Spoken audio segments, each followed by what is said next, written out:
I've got a volley and bayonet game set up, 15 millimeter volley and bayonet rules.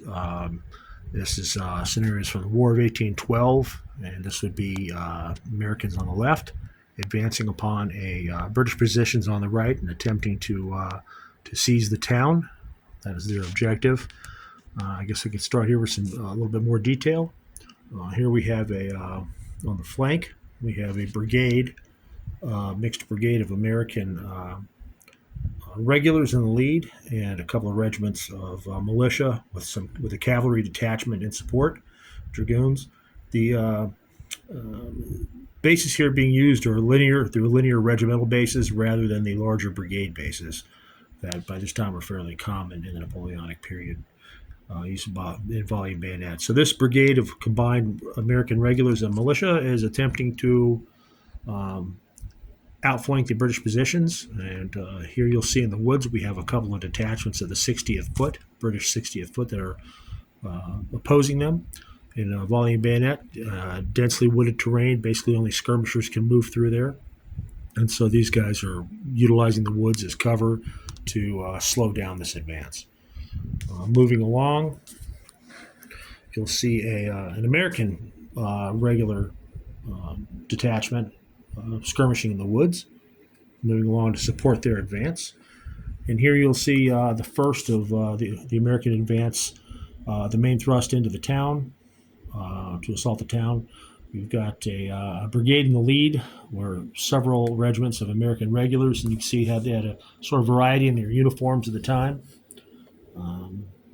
The Americans were also, this American lead brigade is also supported by their battery of artillery. Behind them, you see advancing up the road, you have another brigade of 3 regiments of American regulars, followed by a brigade of militia from some of the various states. And on the far flank, you have another detachment of American cavalry. These are volunteer dragoons, along with another combined brigade of a lead regiment of American U.S. regulars in the gray, followed by a couple of 2 more regiments of American militia. The British have a smaller force, but they appear to be not bothered by the numbers. On the British flank, you see a Naval Landing brigade consisting of a regiment or battalion of British Royal Marines, and along with the Naval Landing Brigade Sailor Detachment.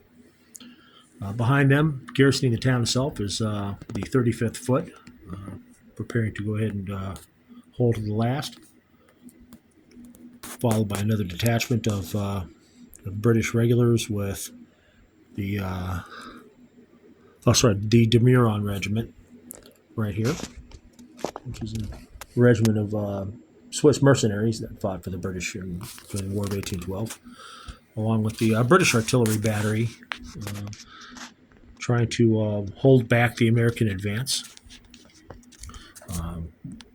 Inside the fortified farmhouse itself, you have a detachment of the 100th Foot, and I believe this is the Canadian Dundas Militia, the Highland Militia Unit, Canadians.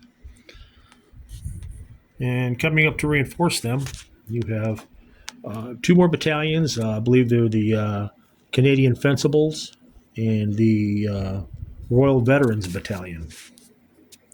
So these 2 units are, while they're not part of the regular British Army, they're basically all veterans, and they prove their worth in these battles. Followed by 2 detachments of militia cavalry, I believe they're Montreal Dragoons and Canadian Dragoons.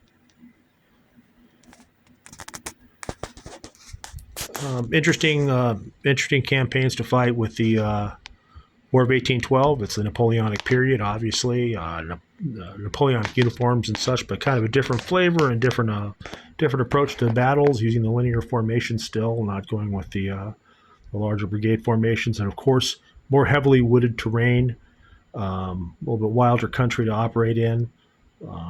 lots of militia on both sides, and makes for an interesting kind of gameplay. Anyway, here you go. Thanks.